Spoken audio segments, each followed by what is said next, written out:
Hello everyone, thank you so much for joining us today and welcome back as we are live from the Batcave. My name is Nate and this is my co-host Joel. Hello. Hello bro, how are you doing today? How are you?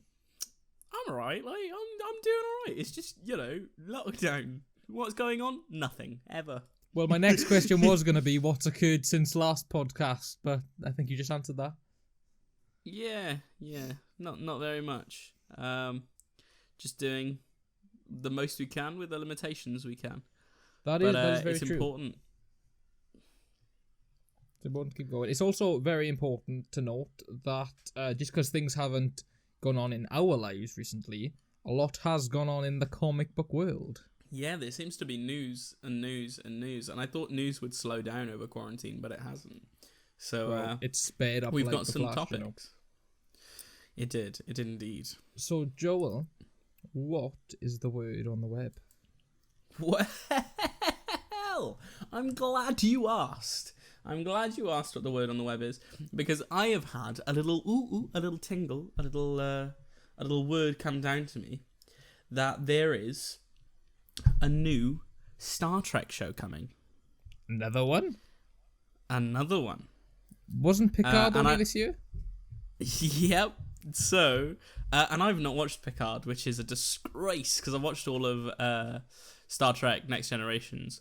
I'm a really big fan of Star Trek. Nathan, I'm not sure if you've seen any of them, have you? Nope. No. Yeah, that's something we're going to have to expose him to at some point. But yes, so I'm a massive fan of Star Trek. I really enjoyed Star Trek Discovery, which is still currently going on, I believe. Picard I've not seen, even though I'm a massive fan of Generations. But this is apparently a spin-off from OG Star Trek and Discovery, in which you follow, instead of Captain James T. Kirk, you follow Captain Pike in his journey, which is the captain of the Enterprise before Kirk, and Kirk is famously the first Enterprise captain that we get in the Star Trek universe, because he is the main protagonist of Star Trek. So I'm really looking forward to it, and I love the person that they have to play Pike now. He looks like the actor that used to play Pike in the original 60s or 70s Star Trek. But with this Pike, obviously he's a little bit older than the actor we had back then, but he looks like him, and he's got this really like cool valor thing. Because I think the best thing about Star Trek for me, and it always has been, is that the theme of the show isn't like Star Wars, where there's a good side and there's a bad side. Yeah. It's having like valor, and it's having like confidence in the face of peril and stuff, and you're not there to fight, you're there to make sure that civilizations can get along and have peace and stuff, and the captains of the ship really determine what the ship is like. James T. Kirk fought a lot more than Picard did, because Picard was more of a talker. He was a person that, I'm not going to get in a fight with you, I'm going to solve your planet's issues, and then we can come to a peace treaty and you can join the Federation or something like that. Right. You know what I mean?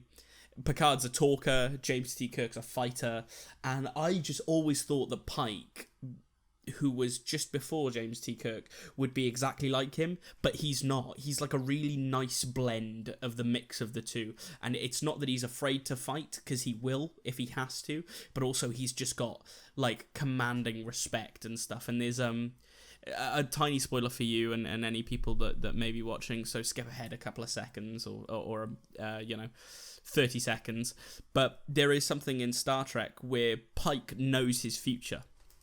And he knows that basically in Star Trek, what happens to him, because this will be a prequel series to Star Trek, what happens to him is he ends up either in this like box, or he ends up having an iron lung, which it like, and he ends up like in a wheelchair and stuff like that, and in the Star Trek version of becoming very incapable of being a spaceship captain anymore, and stuff. And he learns of one of these futures. He learns that he's going to end up in this box. And he's either going to die or something like that happens. But that's the future that he learns of at that moment. And if he grabs this time crystal, he sets that future in motion, and he sets that to be the future that happens. Right.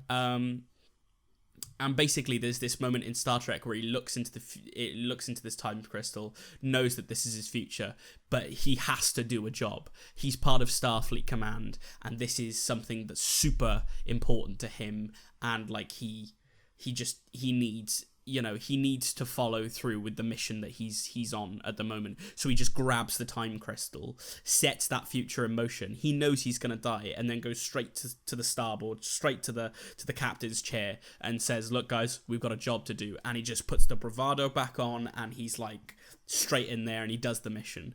Do you know what I mean? Yeah. It's like he is one of my favorite captains of all time that I've ever seen on screen. It sounds cool. So bro. I'm super excited to see Star Trek Strange New Worlds, which is what the name of it is. But yeah, that's my little Star Trek rant. So just a question then. So obviously we've had multiple generations of Star Trek. Is it like way too many? Is it like all kind of reboots, or is it like a continuous story? So the only thing that's rebooted is the movies. So the movies is technically in a separate universe to the OG Star Trek universe. Right. Okay. So the OG Star Trek universe is still going on now. Discovery is set before Star Trek. Right. As will this new one, Strange New Worlds. So those two are prequels to Star Trek, and then Picard is a sequel to Next Generations, and I believe all the other Star Treks as well. Because we had, I think the last one we had before being the prequels that we currently have was Star Trek Enterprise, maybe in 2004, I think. I'm not sure. I might be wrong on that, but we definitely haven't had like a new Star Trek based in the future for a while. But yeah, they are all part of the same thing. Like you will see in Star Trek, if you ever watch the original campy Star Trek, there is Bones on the ship. He's the doctor of the ship. In the first episode of Next Generation, when the USS Enterprise goes to Picard, because he gets a newer version of the Enterprise. So when Picard takes over the ship, you see Bones as an old man. So you see the old ship's doctor as an old man speaking to Captain Picard. Okay. So like they still exist in the universe, and they become legends later on, right? Like they, like Jean-Luc Picard especially, and Captain James T. Kirk, those two, as you go later and later on in the Starship, as in the Star Trek universe, like the newer captains speak of them like they're war heroes. Right. Okay.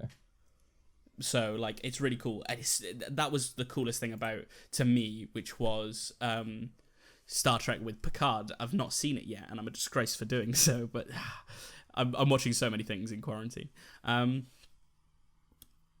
The cool thing is we get to see one of those captains and what he did after the show, right? This is, where is he now? And apparently he retired. Right. Okay.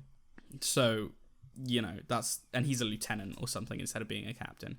But yeah, Starfleet, Star Trek, the whole universe is just so vast and expansive, and I love it so much. It's like, it's one of those ones where people would say like, oh, what do you prefer, Star Wars or Star Trek? They're not comparable. Yeah. They're just so different. They're just both based in space. One is a space soap opera. The other is like a space cowboy western with sci-fi elements. Well, that's like, the thing as well. It's like, obviously I haven't seen like Star Trek, but like people say what you prefer, but realistically it's only because it's star and then like a noun. Yeah. So they don't have comparable heroes, and they don't have comparable villains. The heroes are the whole ship of, you know, Star Trek employees, you know, Starship employees, sorry, Starfleet. The Star Trek ship is your hero, and then the villains that you come across are sometimes not even villains. They're just, you know, problems. People who are in bad situations that Starfleet need to help out with. Yeah. Because that's one of the things, that it's an ongoing mission to boldly go where no man has gone before. Engage. Like, I love it. It's amazing. But yeah, they help people out. But like, there's no Darth Vader in the Star Wars universe. You know what I mean? In the Star Wars. Yeah, in the Star there's Trek no like universe. big bad or like. No. There's the Borg, but that's like completely different. You would put them to like technologically advanced super AI zombies. Like that's not in Star Wars. So like the Borg is like the only villain I would say. Everyone else in Star Trek is like, you have someone who's a major player in Star Trek called Q, and basically he's an alien, but he's an alien to the point where he has got reality bending powers. Right, okay. And he's just an annoyance, right? He comes on the ship with the captain and he changes reality around him. And like he annoys Picard like to no extent. Like there's a scene, and it's really funny, where Picard just wakes up in his bed. Obviously he's shirtless. We don't know if he's got trousers on, but Q's next to him in bed with him. And it's hilarious. But yeah, they don't have like a Darth Vader. There's no empire that they're striking back against. Like there are other empires like the Klingon Empire, but then there's the Vulcan Empire. Or not the Vulcan Empire. The Vulcan are part of Starfleet, but like the Vulcan are a big place by themselves. And then you've got like these evil type Vulcans. They're not quite evil. They're just not.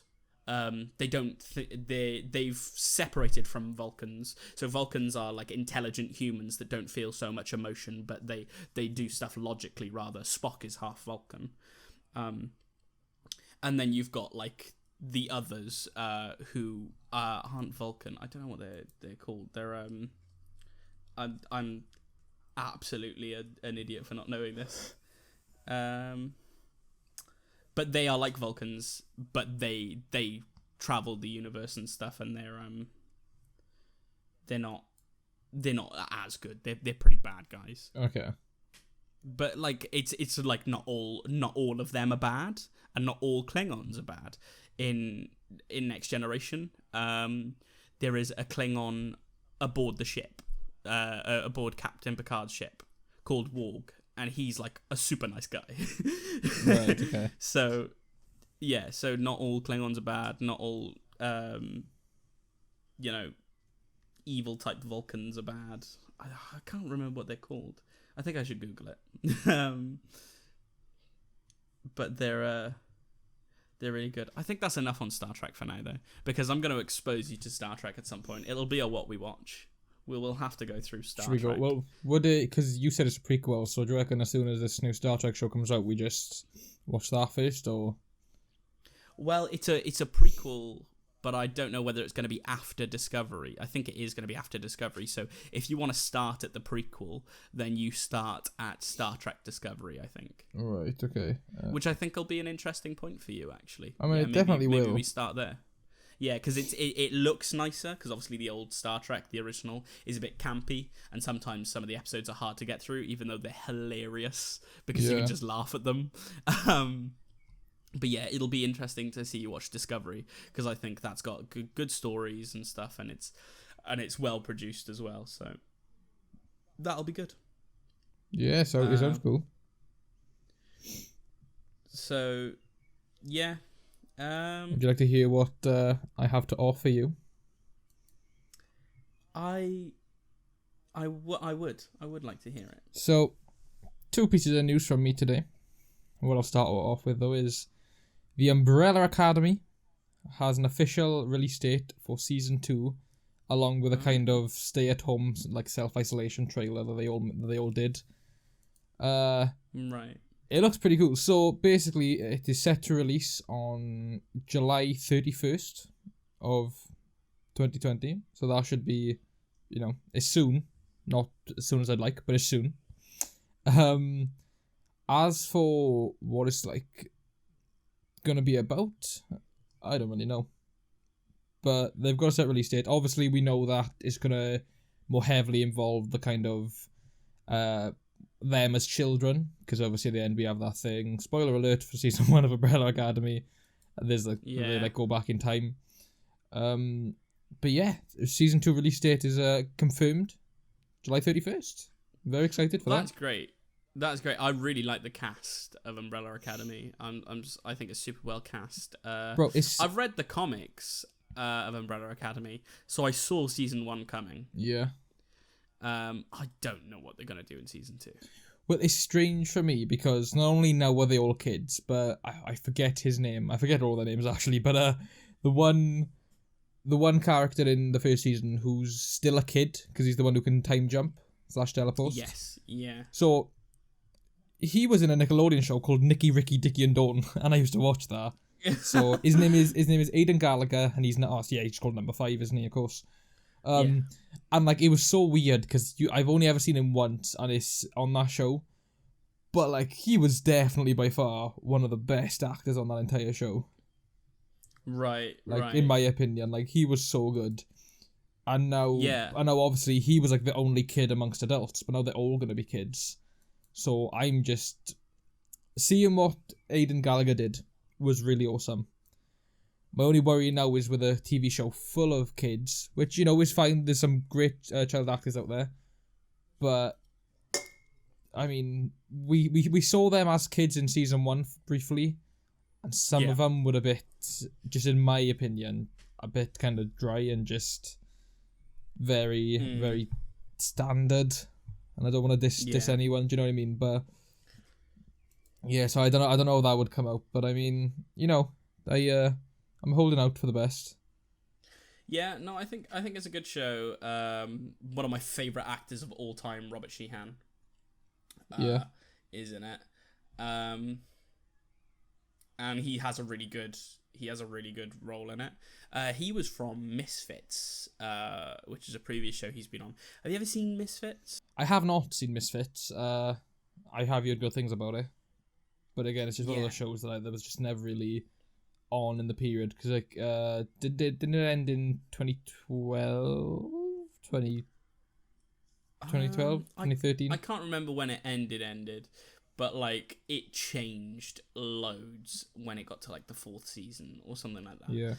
Basically, like I think it's the first 3 seasons are amazing, and then they had like a new cast of characters in like the 4th and 5th, I think it is, maybe something like that. Okay. But it's super good. It's got is it Ewan Ryan, the Welsh actor that plays Ramsay Bolton in Game of Thrones? I can't think of his name for the life of me, bro. I think it is. Yeah, I think it is.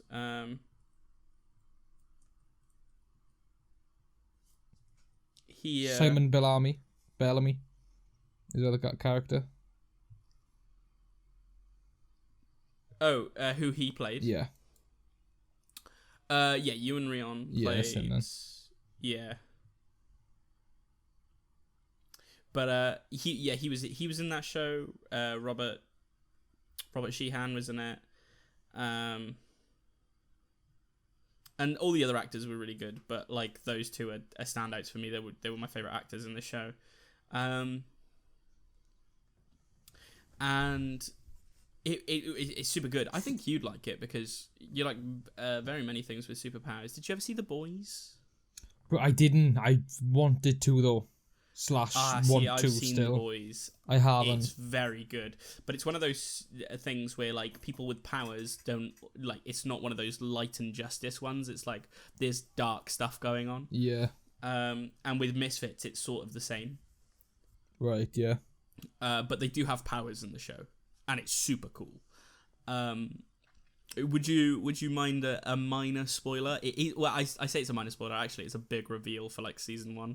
I won't say it actually because I do want you to watch that show. I'm gonna add that to the list of what we watch. Okay. It's super good because what we watch gives us an excuse to watch shows we wouldn't normally watch. Yeah, for sure. But yeah, definitely, I love that. Here we go. So, Umbrella Academy has a 2nd season, which is dope. But have they confirmed if it's based on anything, or are they taking it a separate way to the comics? Not that I know of. I haven't. I'm not gonna say no, but at the same time, I feel like I only don't know just because they haven't said anything about it. So right. I can only assume, limited. Perhaps. Yeah. I mean. Well, I think it's a good idea. to keep that show running. People loved it, and if Netflix is willing to pay for it, like, it's a good property to keep going. But eventually, if they are keeping, if they're keeping to the storylines that Gerard Way, it's Gerard Way, isn't it? It's the guy from My Chemical Romance. If they're going through his stories and they're gonna make all them into live action series, eventually people are gonna fall in love with Umbrella Academy, but they'll have no comics left to base it on. Hold on. Hang about. I think I've just discovered something. What's that about Gerard Way? Gerard Way? Yeah. He's like is it Gerard Way that's singer of My Chemical Romance? Have I got that really bad? Have I got that wrong? No, bro, he definitely is. I did not know that. Oh, he's a comic book writer now. He's written stuff for Spider-Man and stuff, and he wrote the Umbrella Academy. I didn't know he did the Umbrella. Oh my god, bro. oh yeah. I'm finding stuff out, bro. That's yeah. My Chem's lead singer, is now a comic book writer, and he's a good one too. Bro, that's insane. I didn't know that. I love that. I love that so. Oh my god. Yeah, he's done some stuff for DC Comics as well, which is Young Animal, or Young Animal Imprint, or something like that. DC's Young Animal is Gerard Way's other stuff, but he's also done Doom Patrol. Yeah, I'm looking at it now. He's done oh my god, he's done Mother Panic. Bro, how did I not know this was Gerard? How did I not know Gerard Way? Oh, bro. So you watched all of Umbrella Academy, but didn't know Gerard Way, the lead singer of My Chemical Romance. I didn't know he wrote the comics. No, he did Edge of Spider-Verse as well. Yeah. So he's written good Spider-Man stuff as well. Amazing Spider, bro. I have a comic written by him. Why don't I know? You're just wrong, and you should take notice of the people that write and illustrate your comics. Bro, I thought I did. Well, you say my comics. I have 4, right? But but bro, that's insane. I had no idea that he was a part of that. That's not even a part creator, bro. You have any idea how hyped I am right now? First we get the MCR reunion, and now I get to find out he made Umbrella Academy. Yeah, and it's a good comic as well. It's really good. Yeah, I didn't know you didn't know. I didn't know. Gerard Way. No, bro. I love how I said it so casually, as if we'd already spoken about the fact that Gerard Way. Son, you grow up. I could have let that slide. Yeah, I could have let that go, but I was just like, hang on, can you just repeat what you just said to make sure what I understood. Yeah. And I love how immediately as well you thought, oh, I must have got the name wrong, and not the fact that Nathan just doesn't know. Oh, bro, mad. Yeah, I super enjoy all of the things he's ever done, because I like his comics, but I also I love MCR. I was welcomed to the Black Parade. But yeah, there we go. So that's a lightning revelation for you. Maybe we'll take a look at his comics in the future. Yeah, bro, definitely. So I have another piece of news. If you're cool to, do you have anything else to say about the release date? Not about the Umbrella Academy. Did you even say the release date? What is the release date? I did. It is July 31st of this year, and they also kind of added a video, like a release video. So, when, I forget the song, but in the first episode when they're all dancing in like their separate rooms. Yes. It's basically that, and they're all in their own houses, self-isolating, social distancing, and they're all just dancing to it. And then, so they just got the release date at the end, and it's got, I believe it's the actor who plays Ben. Is it Ben? Like the one that died? Yes. And he's like holding a sign, and then he ticks to the screen, and then it like fades to like the Netflix logo, and it's like July 31st, Umbrella Academy season 2. Looks really cool. Oh, that's super cool. I'll take a look at that. Because before we move on, because you've never read the comics, it's hinted at what his powers are. Do you know what Ben's powers are? I will not lie to you, bro. I seen it when it came out, and I haven't watched it since. Not out of not wanting to watch it again. I just haven't. So like, Yeah, I couldn't remember. There's a guy called Number 5, and I couldn't remember his name. that's So, like, that's fair. Wasn't it shown though? Like, what wasn't it shown when they had like flashbacks and stuff, or no? I believe so, but I think it was shown behind closed doors. It must have been because his powers are ridiculous. Oh yeah, doesn't he turn into like a big monster or something? He possesses the ability to summon eldritch creatures through a portal that are in his body. Right. So basically, like, there's a portal in his body, and he can summon Cthulhu to eat his enemies and shit. Right. And then they go back into his body. But yeah, he's got super fun, amazing powers. But obviously, he's dead already. Yeah. But yeah, he died while on a mission. Man, I love the I love the power set of Ben in the Umbrella Academy comics. When you see it, it's just so gross but so sick. Yeah. Bro, maybe we can delve into season 2 because obviously we're going back in time. So yeah, that would be good. I'd love that. I'd love to see more of that.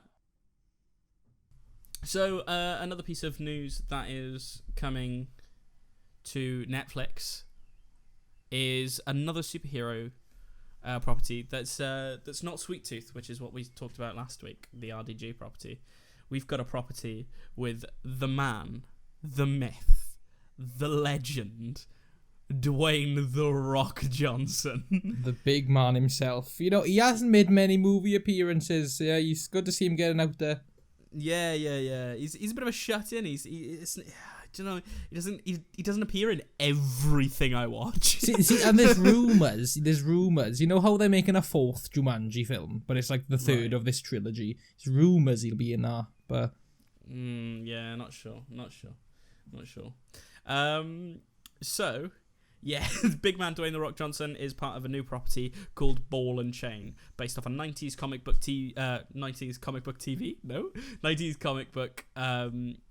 based around a couple that want to get a divorce, but then they are hit by an out-of-earthly object which gives them both superpowers. The catch to their superpowers is that they have to remain together in order to use them. It's called Ball and Chain, and it's been adapted into a Netflix TV show with Dwayne "The Rock" Johnson playing the lead male and Emily Blunt playing the lead female. Like, I got nothing against them two as actors, but it just seems like a weird mix. A weird mashup of the two actors. I like it, but also I have worries for this show. So I like the concept of it through the comic book, because in the comic book you see them suited up as heroes and stuff. And it's like his name's like it's Ball something, and she's like Chain of Lightning or something like that. It's like Thunderball and Chain Lightning. That's what their names are. Right, okay. And they have super strength, super speed, flight, invulnerability. And together they make Ball and Chain. But obviously they were a couple that wanted to get a divorce, and now they're superheroes that have to remain together in order to use their powers. I think got a really good premise. I think it's going to appeal to different audiences, though, dependent on how much marriage stuff they do versus superhero stuff. Yeah. Like, this is classed as a superhero property, if anything. But do you think they'll focus more on the marriage? You know, it's definitely something that is down to whoever's directing it / producing it, because it's not... we can easily say the comic book does this, so that's what it's going to be, because in reality that might be the complete opposite. Yeah, it could be the complete opposite. You're right there. Do you think, and it's absolutely it probably doesn't affect the story in any way, do you reckon they'll keep Emily Blunt with a British accent, or do you reckon she's going to be American? Or do you reckon they'll make Dwayne, the big man Rock Johnson, do a British accent as opposed to Emily doing an American? Or do you think... Oh, that's going to be like... Because, can you let's smell be honest, what the Rock is cooking? No, but let's be honest, every film the Rock is in, he is the Rock. No.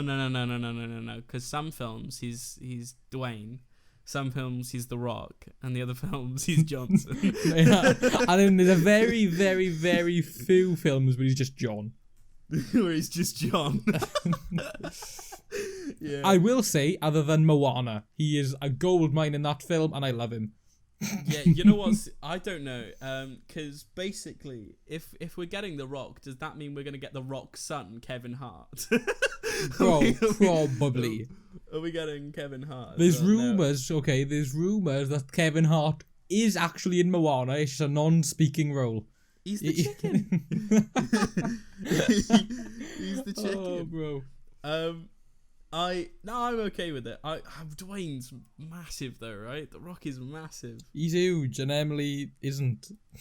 Yeah, and also like looking at ball and chain comic book covers and stuff, they don't look that disparity towards each other. Do you know what it is? You know the guy who plays it begins with an L in Umbrella Academy. The big one, the big guy. You know, the strong one, basically. Oh, the fucking the guy with the mangled body. Well, not mangled, but gorilla body. Yeah. Well, like in the trailer for Umbrella Academy 2, like obviously he doesn't have that big suit on, so he's ripped. Don't get me wrong, he looks fit, right? He's in shape, but like he's a lot smaller than you see him on the TV. Yeah. But now this kind of the opposite with The Rock. The character is not meant to be big, but in real life he is. Do you know what I mean? Yeah. I think they'll play around that. I think they'll be fine. Do you reckon they'll do what they did with Aquaman in that Super Bowl trailer with Jason Momoa, where they just like decrease his body? Yeah, just to make them similar sizes. I'm not sure. I'm excited for it. This one is going to be live action. I'm pretty sure. We're not sure about the Sweet Tooth TV series still, but it's coming to Netflix, which means it's probably going to be bingeable, and it'll be something that I definitely watch when it comes out. In fact, we'll probably do a what we watch when that comes out, will we not? That'll be good, definitely for the watch of the week, especially I'm really into these comic book properties and what they're doing, because obviously everyone, no matter if you've seen films, it doesn't matter what you've seen, you know Spider-Man, okay? You know Captain America. Yeah. You don't, like Umbrella Academy, I had never heard of before the show. Yeah, so that's fair. It's things like this that I'm glad that adapting. It was Gerard Way, boy. Wow. I love that. But how is it Gerard Way? Well, the man can do other things. Bro, I'm not okay. I promise. Helena. I love that so much. But yeah, that is the news on my side for the Netflix news. We have Ball and Chain coming. No release dates as of yet, but Netflix has acquired the rights to make it with The Rock on board at the moment. So things could change. Maybe it won't be The Rock later, but the titles, as advancedtelevision.com says, Netflix acquires The Rock's Ball and Chain. So he's attached to the property somehow at the moment. Well, you may not have a release date, and neither do I, but I have something which could be considered a release date. You teased me there. But it is possible release date. So, Justice League, Zack Snyder said to have screened the Snyder Cut for Warner Bros. Executives, right? That's just the one, okay? Then, and I was going to go with that for today, but then something else came out. Justice League Snyder Cut, and likely to be announced after Zack Snyder's Man of Steel watch party. So tomorrow, on Wednesday, at 8 a.m. PDT. Don't know what that is for us. Well, tomorrow for us, it won't be. Oh, I apologise. Tomorrow for us. It was last Wednesday for you guys, but he is doing a watch party of Man of Steel, and and someone called Humberto Gonzalez. I apologise if I butcher the name. I've definitely heard the name before, so I feel like he's someone important. But there we are. As basically said, if I were you, I'd watch this on Wednesday. Just saying. So, Are we gonna get any news on the Snyder cut? Are we gonna get the announcement? Release the. I know. Also, okay, I forgot about that as well. Thank you for saying the word release. It's likely to be released on HBO Max if it comes out. Oh, the Snyder cut. Yeah. Yeah, that is basically turning out to be the new DC streaming service after they've scrapped this streaming service, which disappointed me really because I don't think HBO Max is going to have all the comics that the DC streaming service was going to have. I don't think it will, and especially in terms of because like the DC streaming service, they didn't have a lot to offer live action, but the amount of animated stuff they have and the amount of just archives of forms of entertainment they have, that's so good. Like, I want to see that, but I don't know whether HBO will kind of restrict it and be like, we'll give you a bit, and then we'll give you more later, but when we give you more, we'll get rid of what we currently have. Do you know what I mean? And I don't want that. Yeah. I want to indulge in Titans, if anything. Yeah, but Young Justice. I can't have a go with HBO Max because all of the stuff that's coming out on it. We're getting new Adventure Time stuff. We're getting a Green Lantern TV show, Justice League Dark, all of that sort of stuff. Stuff we mentioned in the first episode of the pod. Like, really cool stuff coming out, and I'm just so excited to see that. So I hope everything stays on track at the moment, the way it is. I really hope it does, especially because we've had so many. I mean, they are disappointments, but I'm not gonna say so many disappointments with DC. You already have, mate. You've ruined it. Yeah, but there we are. But realistically, we've been hyped for a lot of things, and it just hasn't turned out. You know, we were hyped for BVS. Came out. Okay, I'll stay optimistic for Justice Law. Okay. You know, I'll stay optimistic. And in all fairness, Aquaman and Shazam, banging films. But mate, Shazam, my favourite film of that year, I think. Shazam is great. But when did that? Was that 2018 or 2019, bro? 2018, I believe. Are you sure? I'm not sure. Oh, no, Aquaman was 2018. Shazam was 2019. Right. I think. What year did Endgame come out? 2019. Ah, well, then it wasn't my favourite film. Honestly, I feel like for 2019, my favourite films were Endgame, then Shazam, then Joker. But I don't even know if I'd class Joker as one of my favourites because I rewatched it and I was like, yeah, it was good. Right. But like, don't really feel the same passion as I did, but it was still good. Yeah, Captain Marvel came out in 2019 as well. So both Captain Marvels came out in 2019 because that's Shazam's old name, isn't it? Captain Marvel. No, one Captain Marvel came out and one shit show came out. In my opinion. Are we dogging on Captain Marvel, the female? I'm not saying anything. All I am saying is once I go through my review of films on Film Form, I'll eventually have to, by law, go to Captain Marvel. By law. And although, by Jude Law, and apart, like, I'll probably say some good things about it. I'm just imagining outside your bedroom door. Boom, boom, boom. It's Jude Law. Open up. He just comes and he's like, I heard that you are friends with my nan's cousin's auntie's dog's sister's best friend, so I'm gonna be in your fan film for like a second. Oh my god, yeah, that's such a mad. That's a niche reference you've just made there. That is for a anyone very who niche doesn't reference. realize, there's a short film, like a sci-fi based short film that these people were making, and at the very end they had Jude Law in it, and it was mind blowing because they had really good CG in it. They made the short film really well, but like just at the end having Jude Law in it, and it was because he knew him somehow in his family's line of long line. Someone knew him. Yeah. And but he's the thumbnail for the short film. I'm like, yeah, you milk that. He'd be on the thumbnail. He'd be the biggest character on the poster. Oh, mate, I would pay for Google ads with just his face on it saying, "Watch my short film." Yeah, it contains, like in Strike Back, when it's like, "Hey kids, it's Mark Hamill, applaud." I just have that with Jude Law. Well, it's true though, because big actors do get more views in films. Like Marvel films have shown to do a lot better if RDJ is in them. That is true, and that's why we haven't had a Spider-Man film yet without Tim. Because even though he's not in Far From Home, spoilers, he is definitely in Far From Home. Even though he's not in Far From Home, he's in Far From Home. Okay, so yeah, sorry, what were we speaking of? The Snyder Cut, bro. The Snyder Cut. Possibly going to be released last Wednesday as of filming. Be released last Wednesday. If I'm being honest, I know everyone's hyped for this Snyder Cut. If it eventually does come out, I don't think it'll save the movie. I don't think it'll make it a good movie. I don't think it'll save the movie. I think it will at least... I want to know.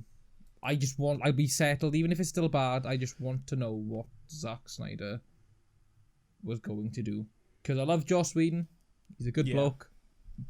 But he didn't start that film. He just finished it in his own way. Stick to Buffy, Joss. Yeah. Yeah, I mean... Again, even if it's still bad, I don't mind. I just want to know where he was going beforehand. No, I enjoy a lot of stuff that Joss Whedon's done. Firefly especially, because it's got what's his face in it. One of my Nathan and Fillion, one of my favorite actors of all time. I don't know why I love Nathan Fillion so much. I'm watching a show it's the name called The Rookie. Any bloke called Nathan is just a G. Oh right, yeah, of course, is that. It's Nathan Fillion. Nathan Fillion. Okay. You know how bomb Joss Whedon is though? His @ on Twitter is just @JOSS. At Joss. He's a good guy, and honestly, you know, Avengers was good. Everybody disses Age of Ultron. I liked it. I don't think it's great, like I said. Age of Ultron, but I've said it before. Say it again. I don't think it's the best by any means, but I didn't dislike it, and I did dislike it. I disliked it very, very much. We'll leave that for another pod review of Age of Ultron. Hey, that's another thing. If we do happen to start some other content with live from the Batcave, we might start doing some they're not our movie commentaries. So we'll just do like director's commentaries over films that we did not make. Yeah, and I think Ultron would be a good one for me and you to do, because we do have very differing opinions on that one. So that'd be cool. Yes, but it's because again, like, you hate it. I, like it. Don't think it's the best, but I have no, other than a few very select things. I think giving it a rewatch may change my opinion, though. We never know, because I'm a flexible boy with flexible mindsets. For me, it's just a case of pretend that this isn't meant to be an Age of Ultron, and pretend that Ultron isn't meant to be this long-lasting character. Then it's fine. Well, that's what I'm saying. I'm gonna try and forget that they've absolutely butchered the name from the comic Age of Ultron, because it's not an age. It's like 10 minutes. Yeah. Is Age of Ultron? He's evil for all of 10 minutes. So. Whatever happens in that film, and maybe we'll do a director's commentary on it. What would be cool now, though, is if I can tell you a great news to do with not the Avengers, not Marvel, but Disney. Okay. I've got some news for you, and to me, it's a biggie. So there is going to be a new Percy Jackson Disney Plus series, live action. Mind kaboomed. So, did you ever watch the original films or read any of the books? I've seen one of the films, not recent enough to explain to you what happened. Right. But I know I've seen it, and I know I definitely enjoyed it. But I just never rewatched it recently. And by that I mean, like, maybe I was 9 when I watched it. Right. The first film was amazing to me when I first watched Percy Jackson and the Lightning Thief. Really good film. But the actor from those films that played Percy Jackson, I think tweeted or like made a public statement that he was really excited to see the new Disney Plus series, because obviously he's probably made his peace with the fact that they're not going to make any more films. Yeah. But he said he's really excited to see it, so that's really good faith from the previous actor, and what a nice guy to be doing that. But yeah, I'm super excited for it. I love mythology. If anyone knows stuff about me, I'm a massive nerd into the sphere of like I really love escapism as a thing. That's why I like anime, because it like takes you to other worlds in like isekai, and then mythology. The fact that the world that we've been living in is run by gods, and that there are godly items on Earth and stuff like that. I just really like escapism as a form of media, and mythology, comic books, anime. All of that sort of stuff is just right up my alley, and Percy Jackson just gives me like, okay, you're gonna give me a movie which is already escapism, but about a fantasy sort of element and realm like Olympus, and you're gonna give me that within that. It's my favorite type of media. I'm super excited for it. Disney Plus series as well, and what I've seen from the Mandalorian, Disney Plus series are doing great. Well, this is the thing. I'm still yet to see any type of Disney Plus original other than Pixar in real life, which is literally... Okay, I just need to rant something a sec. Pixar in real life, it's not bad. They go like a real life Wall-E. They have like a real life... it's kind of like what Impractical Jokers do with like social experiments and stuff, and like, blah, blah, blah. But like it's with Pixar stuff, right? So for example, there's like a Wall-E robot remote control. There's like the desk from Inside Out. There's like the traffic cones that move about with toys in them from Toy Story 2. All robotic. And then there's just one episode where they get some small Asian kid and dress him up as Russell from Up, and he's going around asking people for directions. So like you've gone into the minds of people. You've got so many different, like, built loads of things, and then you've just got, to no offense to him because he seems like a lovely kid, but a chubby Asian kid, and just dressed him up as Russell, and he's going around saying, "Do you need any help with anything today, sir? I'm trying to get my Wilderness Explorer badge." And God. Oh, yeah. You know what would have been better than that? If they just put a collar on a dog that spoke. Yes. And let a dog roamed. It would have. It really would have. You're right. You're right. What is that?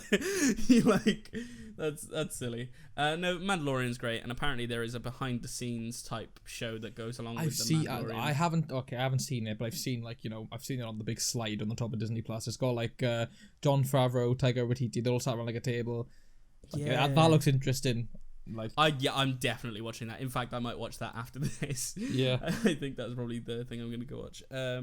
I heard that. I think I heard about that on the Weekly Planet podcast. What a good podcast, by the way, guys. Go check that out. Nathan hasn't checked that out yet, but I'm going to make him watch it. I heard about that over there. Great, guys. Any more news from you? I think I have one more piece. I do have one bit. I just like to... I'm not trying to darken the tones or anything, but I just feel like it is really worth mentioning. Recently, we lost a very famous actor, Fred Willard. Fantastic actor.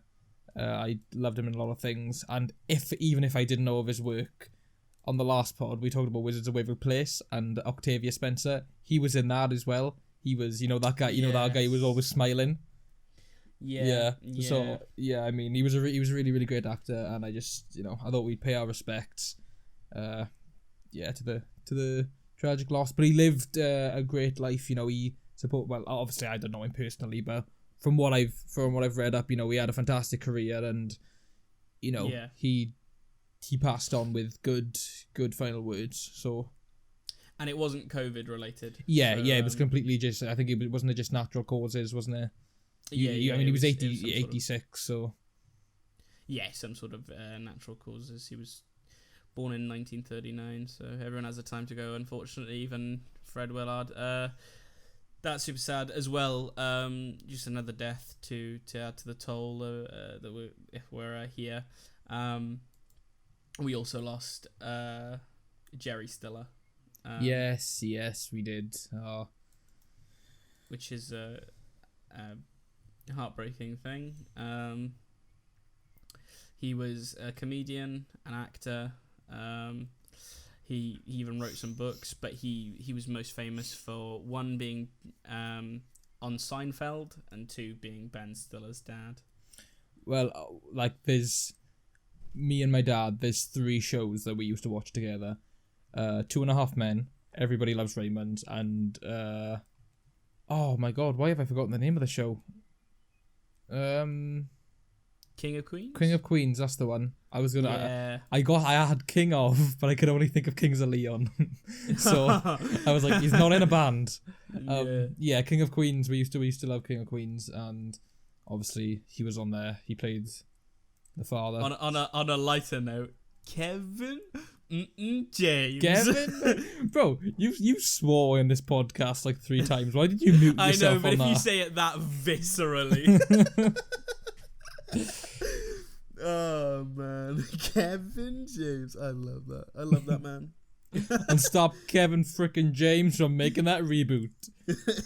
And on that note, we cue the music. we changed the subject because we've got on a tangent to Jay and Silent Bob. Yes. Massive fans of Kevin Smith and all of his movies, guys. If you've not checked out Kevin Smith's podcast, Fat Man Beyond, they're currently still doing Hold on. What do you mean Kevin Smith's podcast? Singular. Bro, he has more 90 million. He has more podcasts than I have tours. Yeah, that's probably true, you know. I wouldn't bet that he doesn't, but he's got a podcast that he does with Mark Bernardin called Fat Man Beyond. It's my favourite one, personally. Yes, I love it. My favourite probably is still Fat Man Beyond because I love Mark and I respect him as a writer. But also I love his other podcast, Hollywood Babylon. That is also a very close. Nah, they're tied for me. I'm lying. Yeah, I'm lying to you. I'm lying. I'll stop lying.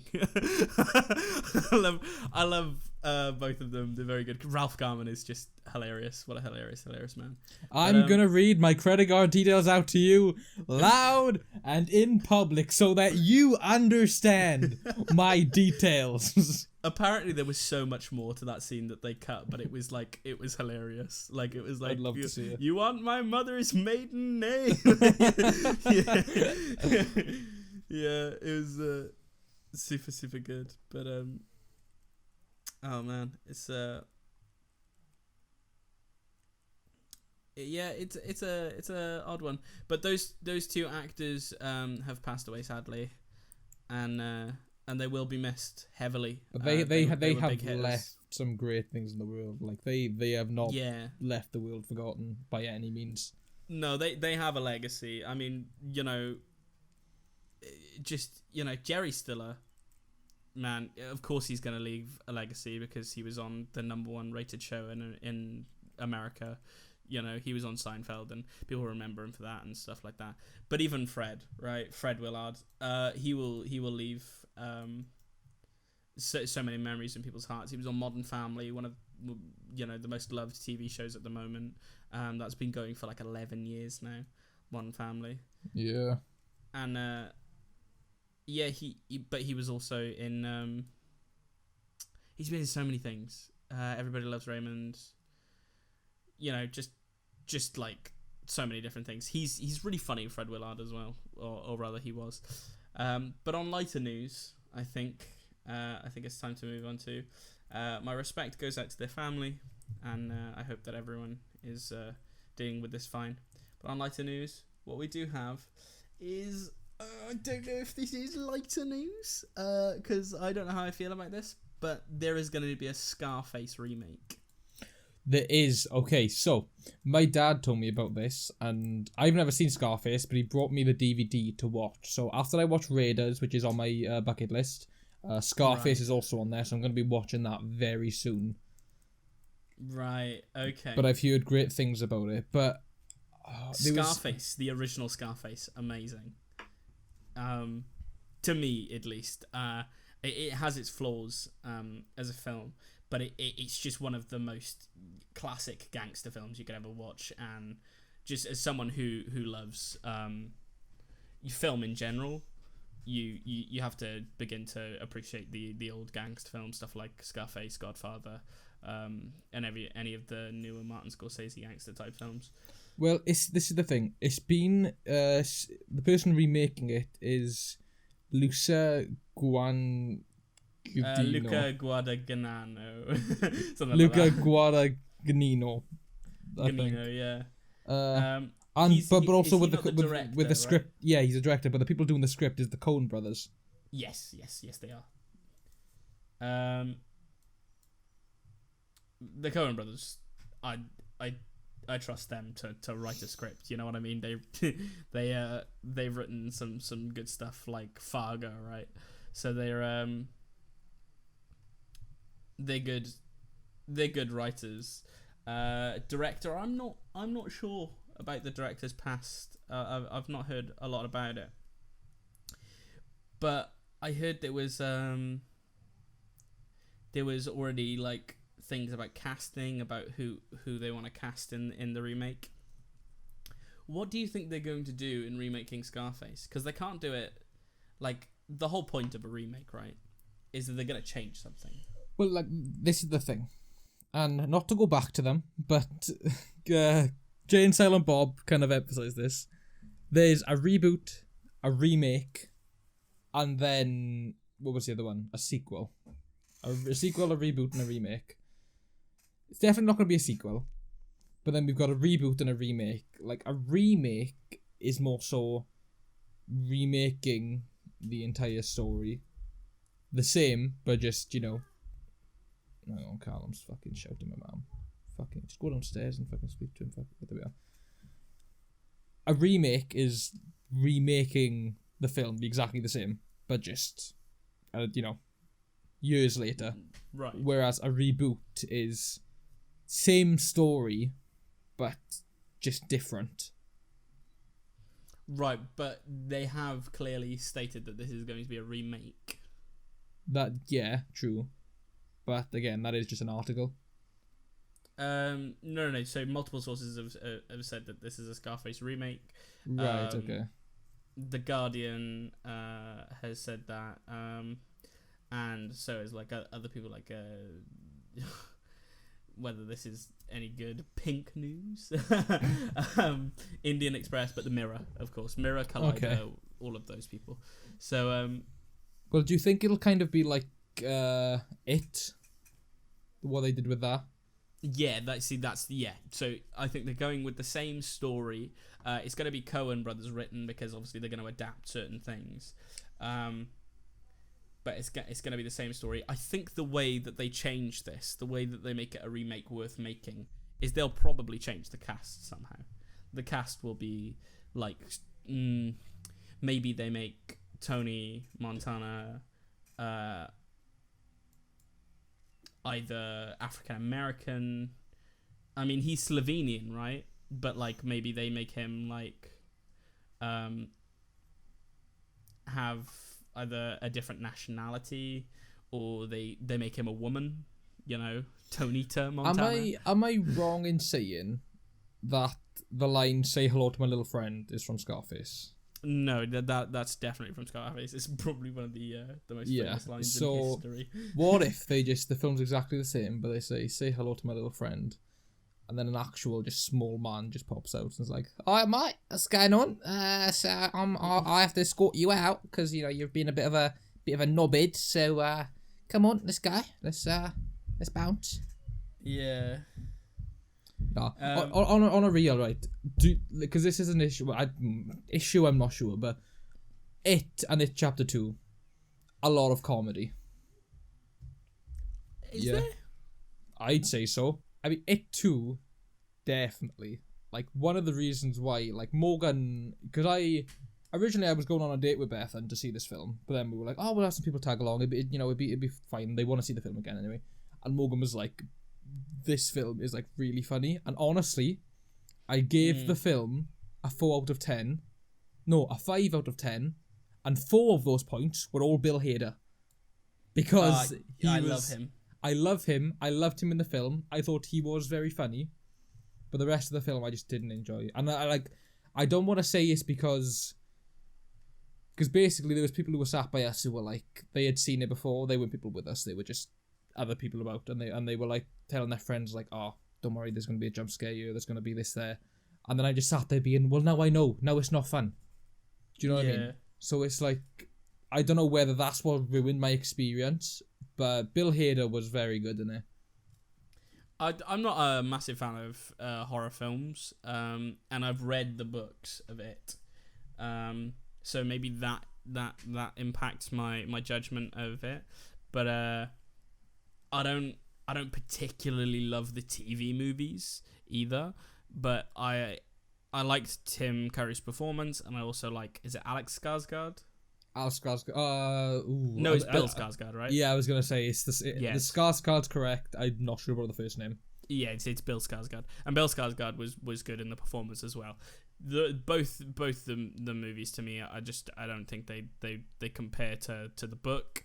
The horrible type spider stuff at the end of all of the It's, in the book is so much scarier just because it's an unimaginable fear. In this film, in these films I should say, they base a lot of the horror off jump scare, just because even though there's like creepy things, it's evidently CGI. Like, it's just bad CGI. Well, not even bad, but just not real enough. Yeah. That type of stuff that, they've not spent enough shading, texturing, and all of that sort of stuff to make it look real.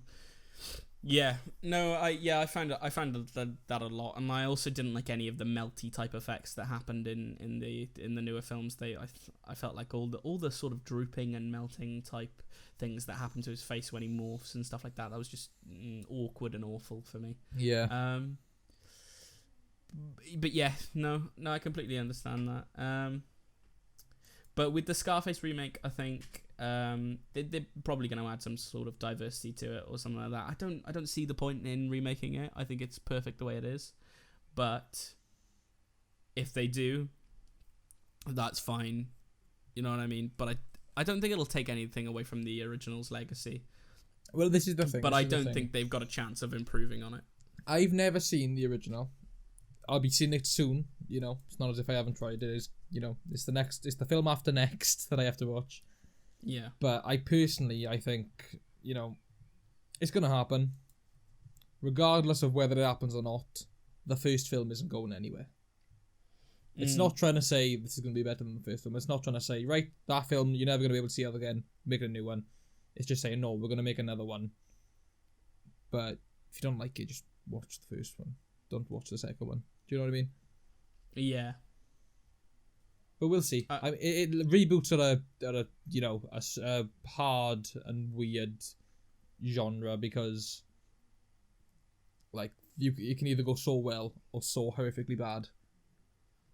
Yes. Yeah. I know what you mean. I think they need to follow some formulas, look at some other stuff, and don't think about audience scores and stuff like that. Just remake the movie in the way that you want to remake the movie. If there's a point in remaking this movie, tell your point. Show us what you wanted to show us through remaking it. Don't give us all this other sort of stuff that you're gonna pan it full of celebrities or Easter eggs or anything like that. Word. I think, although there could be some little bits of news, like the fact that the Quibi streaming service, which I never really enjoyed at all, has ended or gone bankrupt. I'm not quite sure about that. I don't have big news about that yet. But I think Quibi's going into foreclosure. But I don't think there's enough information on that to speak about that right now. So, are you ready to go on to the watch of the week, Mr. What We Watch? No, I'm not. You're not. I'd like to refrain from it for the longest amount of time. No. We have to do it. We have to take the plunge. So, what were your thoughts on SCOOB? Hey, SCOOB. Bro, it's a no from me. But it's a no from me. Okay, so with this, I'll explain to the audience. We watched SCOOB this week, and we suggest you guys watch along with us to be a part of this segment of the show.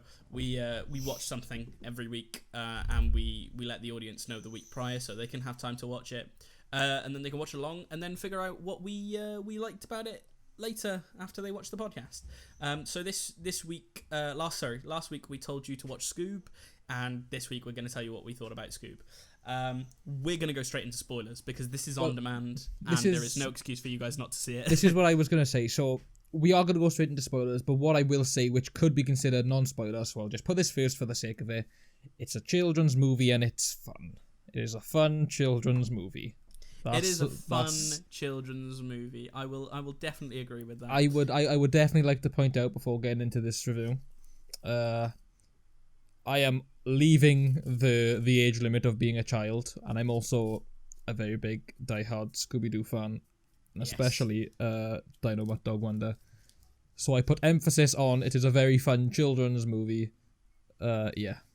Thank you. Okay, I think we might have some different opinions on this film. Some, but yeah, we'll get into it. Okay, so Scoob, spoilers, full spoilers ahead. If you don't want to be spoiled, go watch the film first, then come back to the video.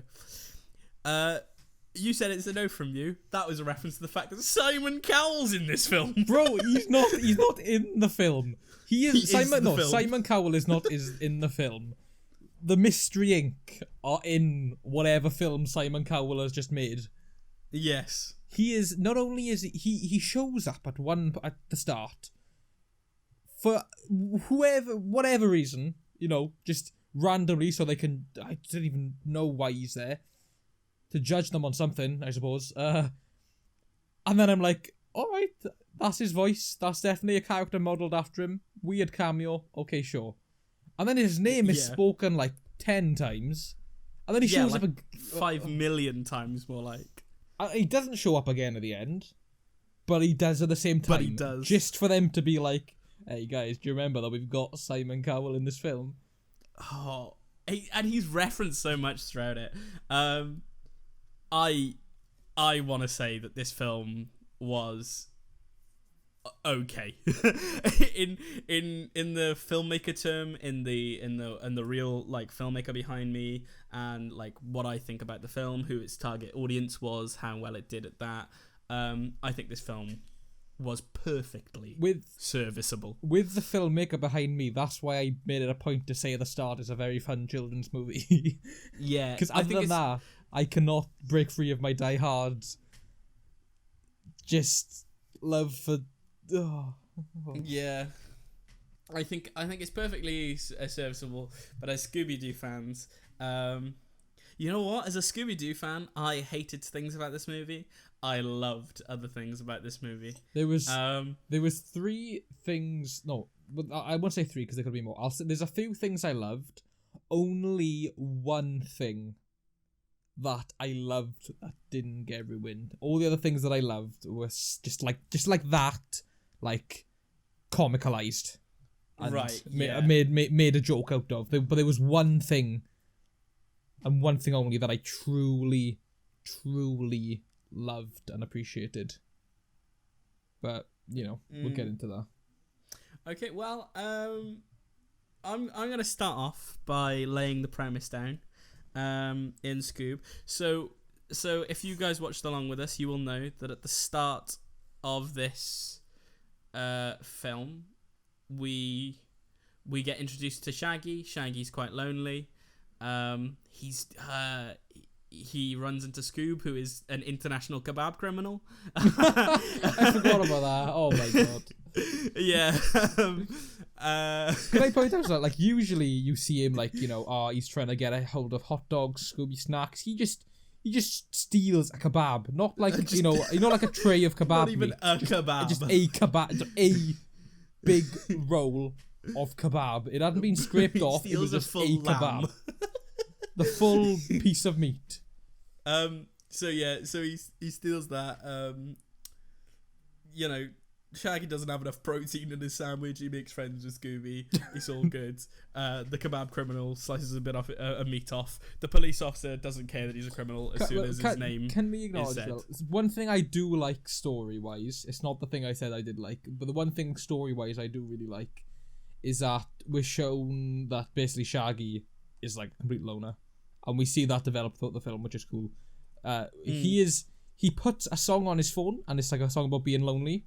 And he keeps putting different songs on, and they're all about being lonely, which is funny. But he goes into different apps for each song. Oh, you said this. If any of you have seen my reaction to the trailer on the Film Funk channel, I was so excited for this film because judged off like the way Velma was like inspecting things and judged off how the Mystery Machine looked, I thought that this film was going to be like modern day, but also not going to be like, I'll use an iPhone for this, and I'll use my iPad for that, and I'll use like all my technology for this. I thought it was still going to be kind of, you know, what, See, I what it disagree was. with your opinion here. But it's not that I don't think it worked. It's that I was expecting something completely different. No, I understand that, but I don't think Scooby-Doo is anything less or more with or without technology. No, me. But it's, you know, it's just in a... Like, it's just hard to figure out when this is set. This is set all inside Dick Dastardly's mask. No, I want to say that I thoroughly enjoyed certain parts of this film as just an adult watching it, and I could see that there were moments the kids were gonna love in it as well. The part that they named Scooby, he's not named Scoobert. He's named actually Scooby. After Scooby snacks. After Scooby snacks. I am glad that they had Shaggy, even though he was only once, be like, I'm Norville, but my friends call me Shaggy, even though he's like said he is my friends. But you know. What a name, Norville. His parents were cruel. Norville Rogers. Norville Rogers. I'm getting the word. Norville Rogers. Norville Rogers. I'm getting the word Dick Dastardly. Oh, mate. I've come out of this film, and every person that I've seen who I suspect to have coronavirus, I'm like, do you have coronavirus? Or are you just Dick Dastardly in disguise? Throughout this entire film, a bunch of characters that you meet are Dick Dastardly in disguise. Yeah. And it's amazing. It's my favourite part of this film, and it's the redeeming quality that will help it get a higher score later on when we score it. So, something I need to point out, right? A big flaw. It's not even a flaw. It's just utter confusion, yeah, of why Simon Cowell's in the film so much. There's a scene where they're like, hang on, Dick Dastardly wearing a mask, and they rip the mask off and it's Simon Cowell, and you're like, oh my god, they've done it again, why? And then Velma's like, wait, he wouldn't have enough time to do America's Got Talent and, you know, American Idol, doing all this stuff. So it must be. And then she rips another mask off, and it is actually just Dick Dastardly. It's like, you just use this to put Simon Cowell back in your film. Yeah, I don't understand why. It's Dick Dastardly. I can't complain because I love it. It's Dick Dastardly wearing a Simon Cowell mask, wearing a Dick Dastardly mask. Yeah. Why? And it's a genius moment. No, I think this film is utterly stupid. Everything about it is ridiculous. After we meet Dick Dastardly, basically. So Dick Dastardly is another Hanna-Barbera cartoon character. Him and Muttley, pretty famous. You've also got other Hanna-Barbera cartoon members like the Falcon and Dynamite. Except we don't have Blue Falcon. We have Brian. Brian. So this is what annoys me. Okay, so I love Blue Falcon and Dynamite, right? Dynamite in this film I thought was perfect. Blue Falcon is not Blue Falcon.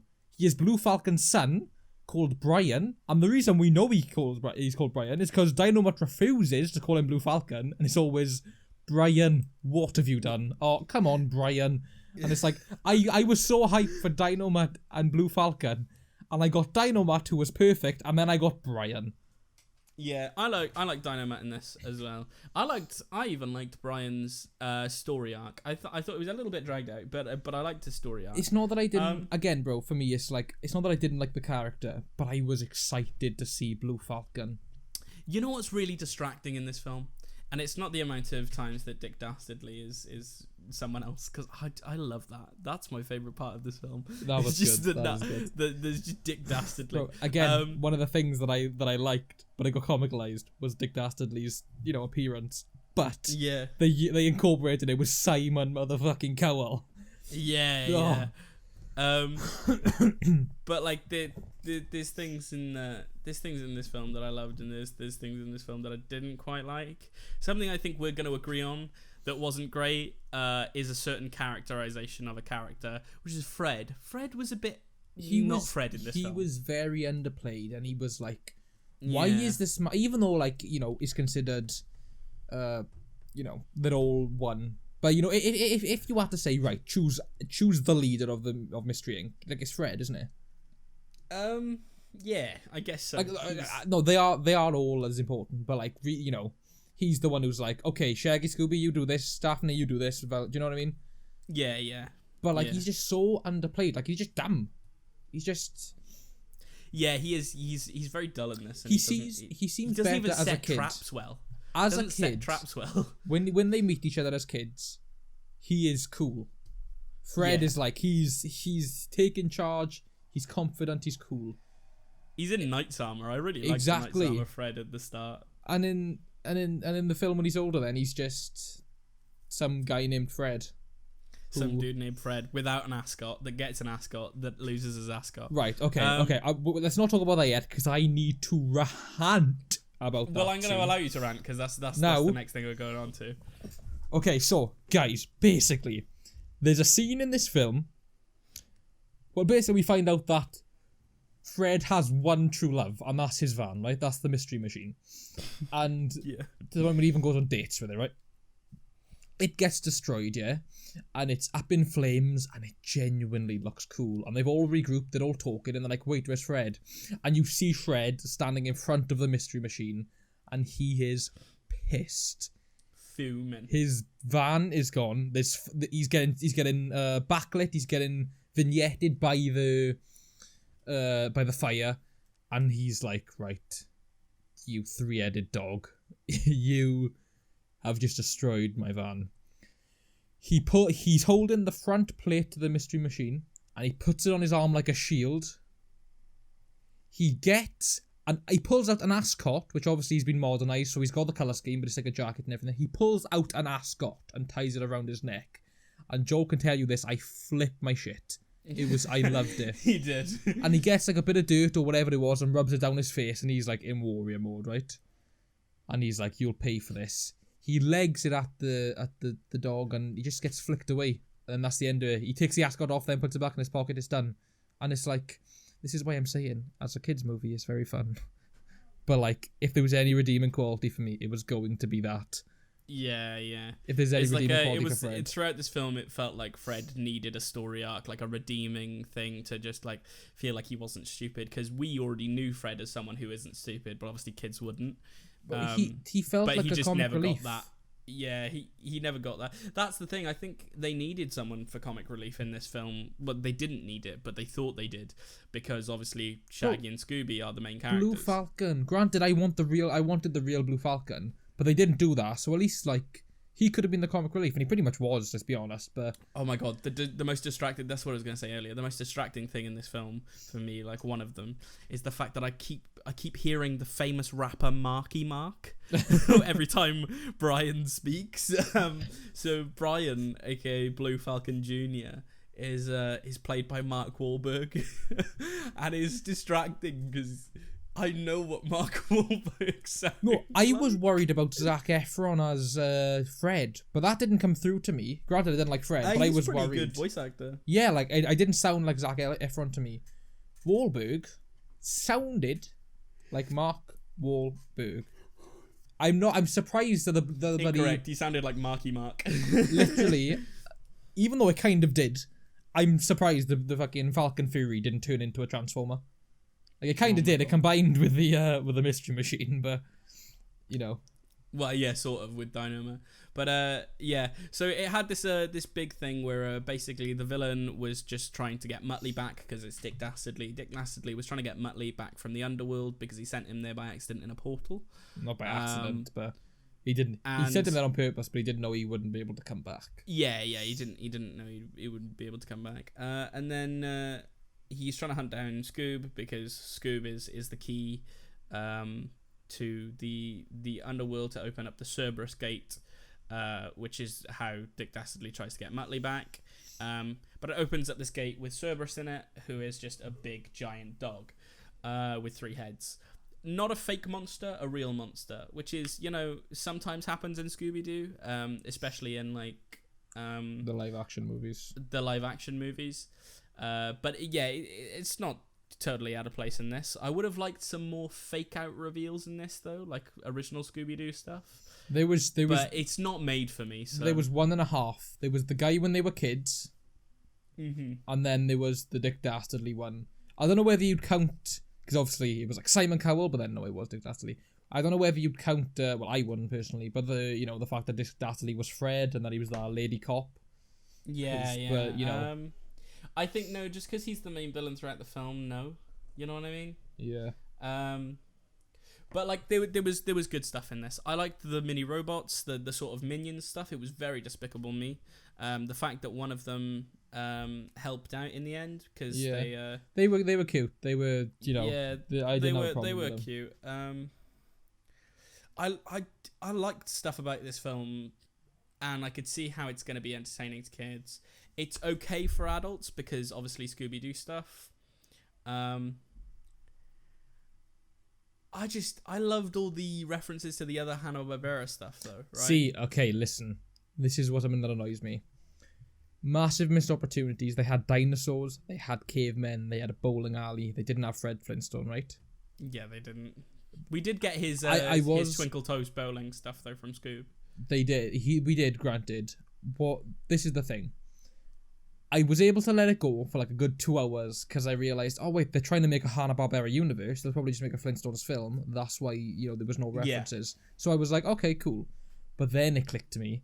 Because of this, we probably won't get a film for Dino Mutt Dog Wonder now. Unless, because they've incorporated them into one film. So unless we...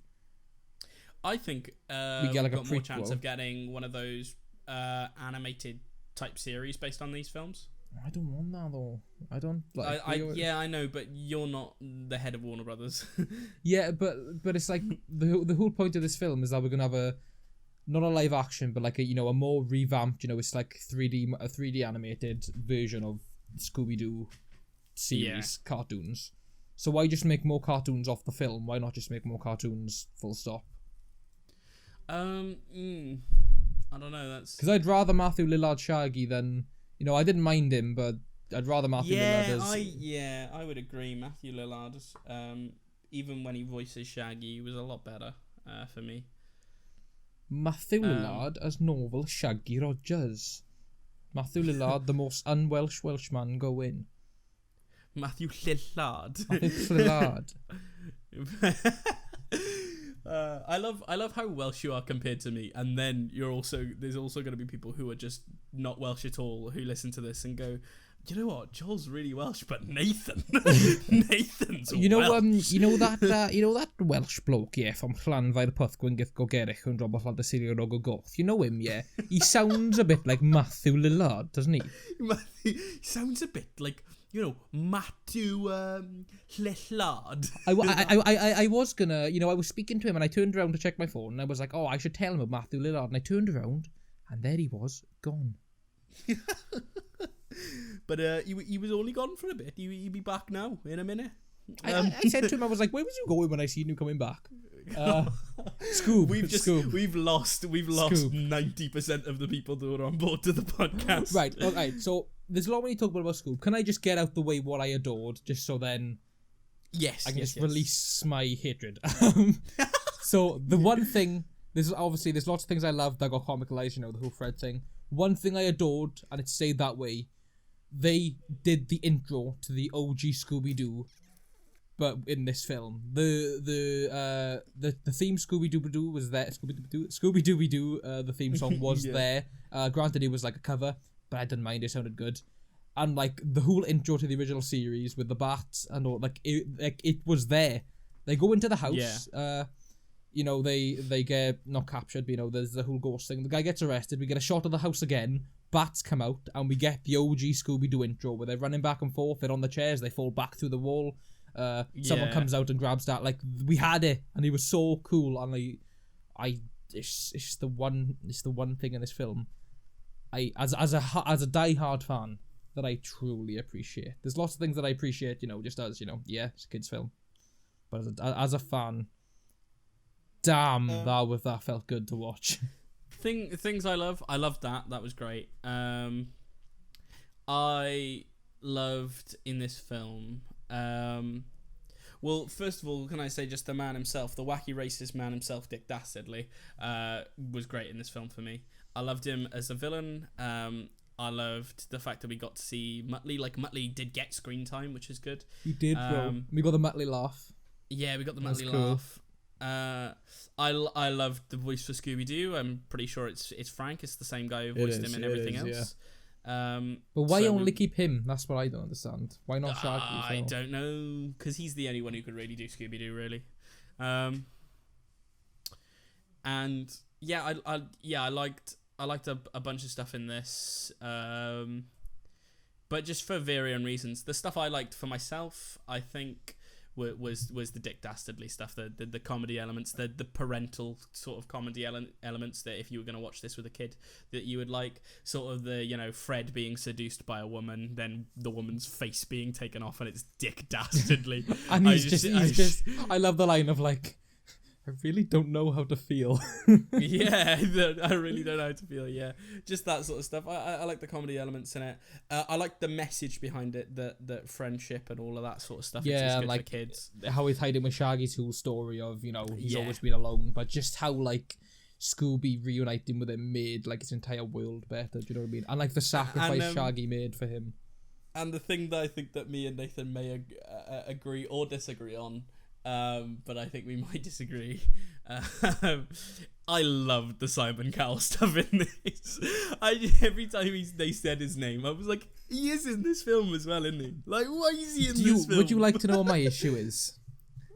As a celebrity cameo, it's part, like, again, he's just there to judge them as Mystery Inc. for some reason, and I'm like, okay, they've gone through the effort of getting the actual Simon Cowell, and they've modelled Simon Cowell. He's in this first scene, you know, celebrity cameos happen, okay? Yeah. But he's just an extra story element. It's like, Simon Cowell, man, he said I was really bad. And he was like, Simon Cowell? Oh my god, he made, I don't know, I can't remember what they said, but, you know, let's just say, you know, they made Susan Boyle amazing. Like, yeah, you know, like it was just, his name was constantly being brought up. And then again, Dick Dastardly is Dick Dastardly, but for some reason they made it be like Dick Dastardly is actually Simon Cowell. Oh wait, no, actually no, it is Dick Dastardly. Like, why? What? It just, like, for me, it's like they've got this person who, because you pointed it out as well, like, to me, even though Simon Cowell is now big everywhere, to me, he's still very much a British icon. So for me, it's like, why? Yeah. Philip Schofield's gonna show up next. What's going on? Where's Anton Deck?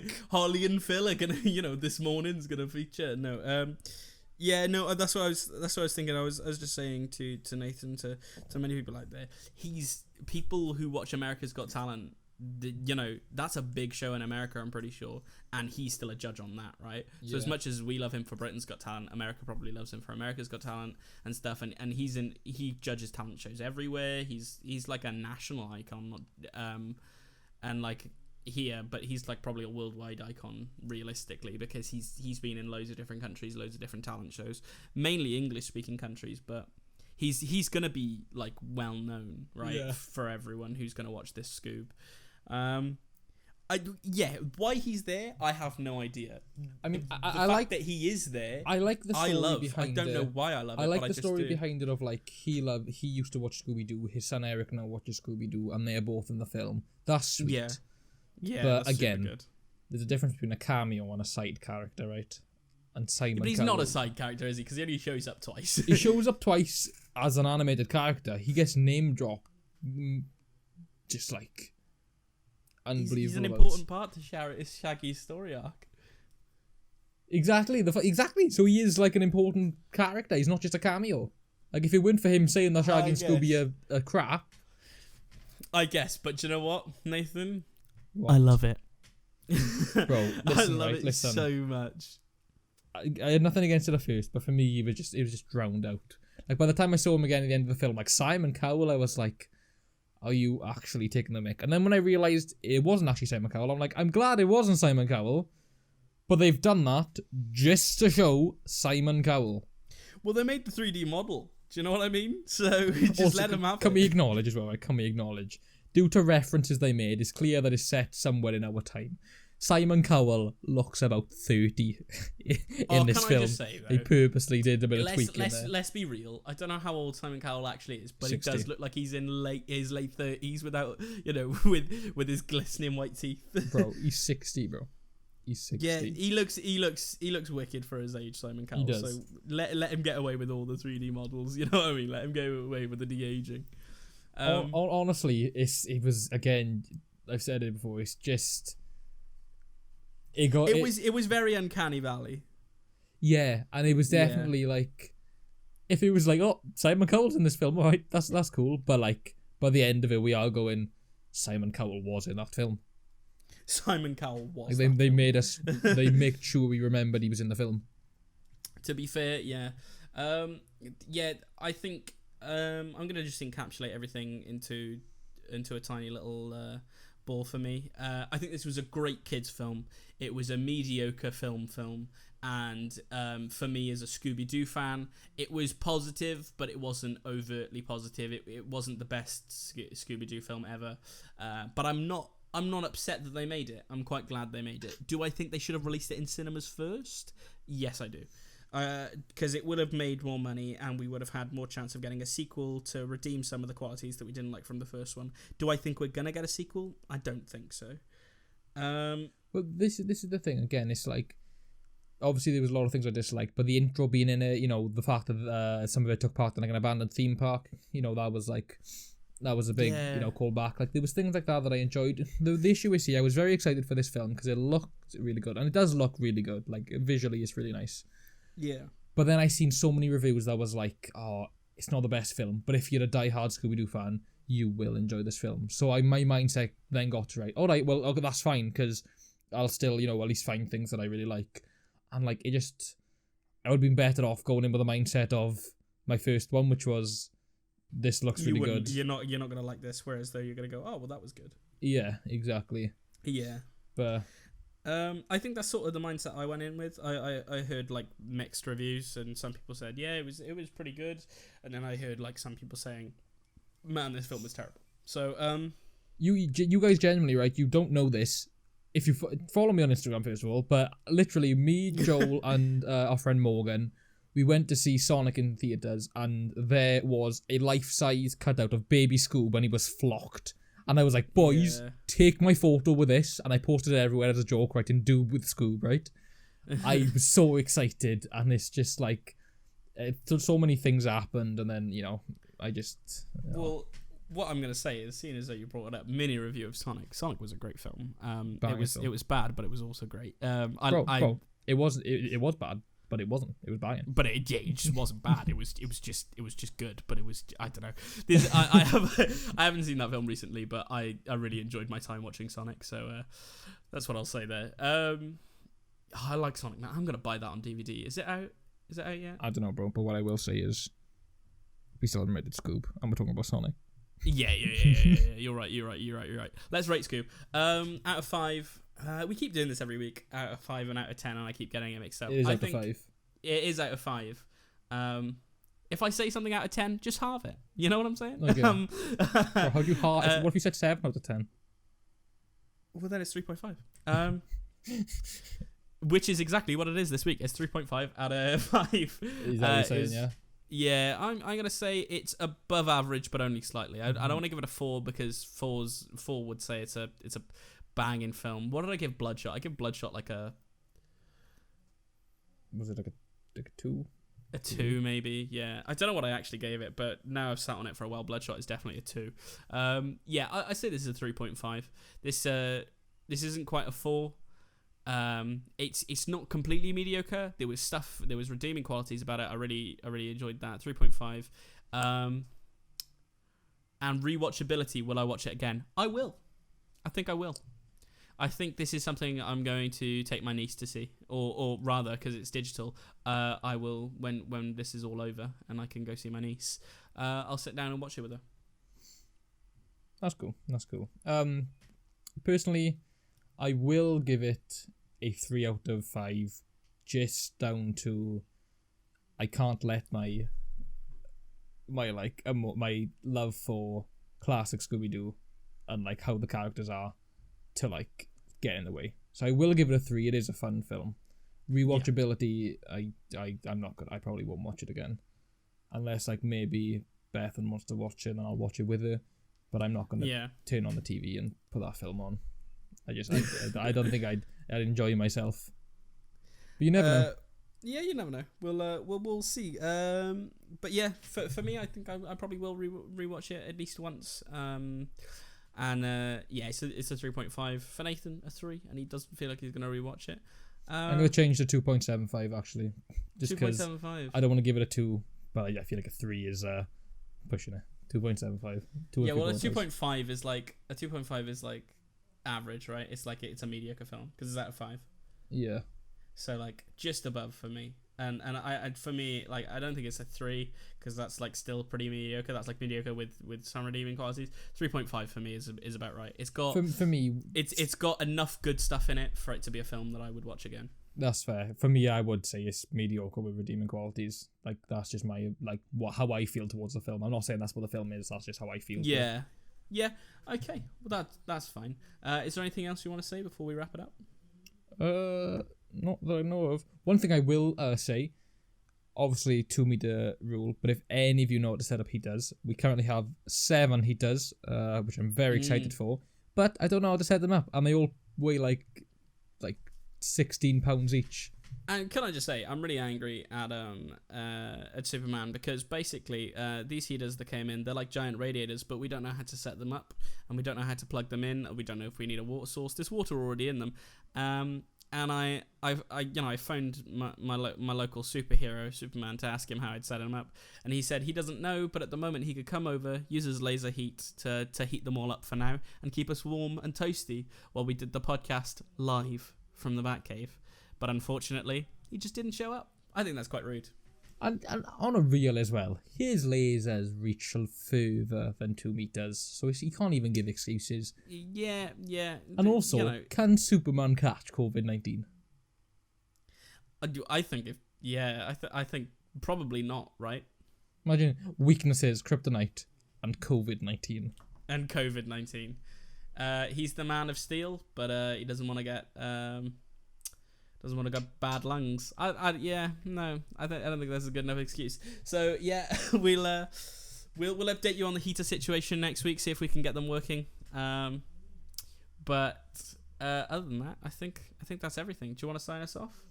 Yeah. So thank you guys a lot for listening today. I hope you enjoyed. Hope you thought some of the news was very insightful, and I hope you enjoyed our review of Scoob. Hopefully you guys have better opinions than me, because I wanted to like that film a lot more than I did.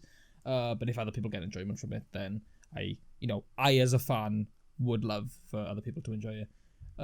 If you want to check me and Joel out elsewhere, we have a channel called Film Studios. He has a channel called JP Lee Productions. We post a few things on there, along with Instagram at Film Official and at JP Lee 2000. Is that correct? JP Lee 2000. JP Lee Productions. JP Lee Productions. There we are. So yeah, thank you guys so much for listening this week. Stay tuned next week, as our watch of the week will be Rick and Morty, because you've never seen Rick and Morty, and although it has had some toxic fan-based moments with the Szechuan sauce and stuff like that, it is a really good show. So I think maybe we'll watch either the first couple of episodes, or if he likes it enough, we'll just do the first season, and you can get Nathan's review on the first season and what I think about it for my, third viewing of it. Yeah, sounds good. Okay, so the first season of Rick and Morty, if you guys want to rewatch along with us, or if you've already watched it and you don't want to rewatch along with us, but you can remember it, that's cool. That will be what's next week, and you can find out what Nathan thinks about it, and find out what I've always thought about it. See if my opinion changes. Looking forward to it. So yeah, thank you guys so much for listening, and we will see you next week. Like, share, subscribe.